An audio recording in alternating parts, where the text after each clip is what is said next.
This video will explain mitosis, the process of cell division that normal body cells, somatic cells, go through. So shown here is a typical animal somatic cell, body cell in interphase, which is the part of the cell's life cycle that when it's not dividing. Okay, and we see the cell membrane and then the nuclear membrane, totally not drawn to scale here. And the important part that I'm going to focus on are what's inside the nucleus is the chromosomes. So I've shown a cell with 6 chromosomes here. We could say that the diploid number, which we'll abbreviate 2N, is equal to 6. That means it has 6 total chromosomes, 3 sets. So it has a set of red, a set of blue, and a set of green chromosomes for a total of 6. During interphase, the cell's normally growing, producing whatever chemicals that cell normally does, doing its normal cell job. Then there comes a point where it gets signals from other cells, gets signals from within itself. Other chemicals signal it that it's time to divide. So it enters what we call the S phase of the cell cycle, and that stands for synthesis. It's going to synthesize its DNA. So we're going to show that original DNA strand gets copied. So there's the original and there's its copy, and they're joined together at a spot called the centromere. The original squiggly red and the copy squiggly red, and the original squiggly blue and the original straight blue, and both green chromosomes are now copied. So we actually call each half of a chromosome, we call a chromatid. So there's the original chromatid and its copy, and together, combined together at what we call the centromere, we call the 2 chromatids together combined a chromosome.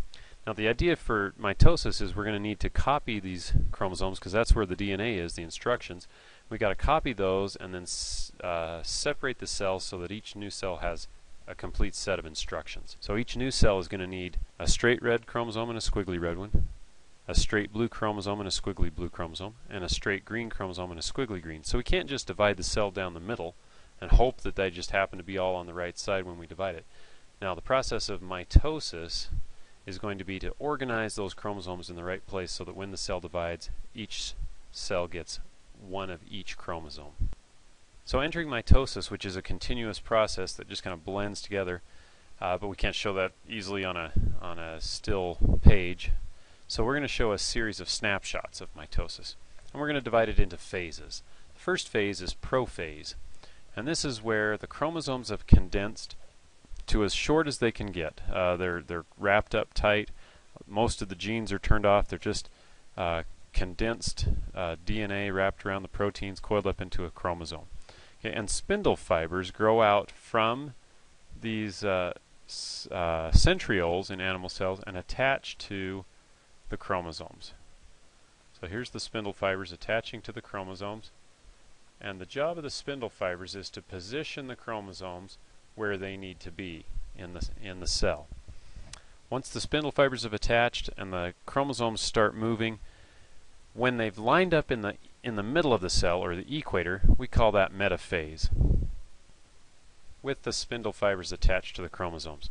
Now of course we can tell the next thing that's going to happen is the chromosomes are going to split in half. The centromere is going to split and the chromosomes are going to separate into their separate chromatids, which are going to be pulled by those spindle fibers to the opposite sides of the cell. When that's happening, we call that anaphase.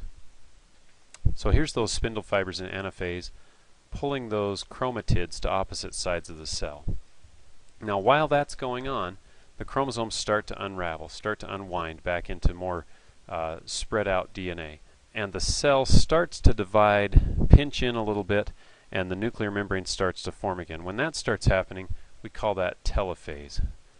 So here's telophase. The spindle fibers have dissolved, the nuclear membranes are reforming, and as you can see, we've got 2 nuclei basically inside of a single cell. And if you notice, each half has the same chromosomes.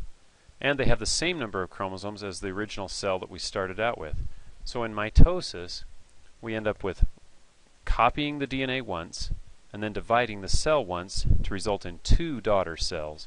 Each daughter cell is an exact genetic duplicate of the original mother cell, and they're genetically identical to each other. So mitosis is a great process for cloning cells. The only step after this, and technically at this point mitosis is finished. Mitosis is technically the division of the nucleus, but almost always following this, the cell itself splits in half. So here it shows at the end cytokinesis after mitosis is finished, and the result is 2 genetically identical cells, the same chromosomes in each cell, and each cell has a diploid number of 6 total chromosomes, just like the original mother cell that we began with. Now if this was in a human cell, human cells have 46 chromosomes, right? 23 pairs. So these cells would each have 46 chromosomes. And this would happen in things like skin cells, muscle cells, intestinal cells, all the cells of our body that are not involved in reproduction. Reproduction uses a different kind, sexual reproduction uses a different kind of cell division called meiosis.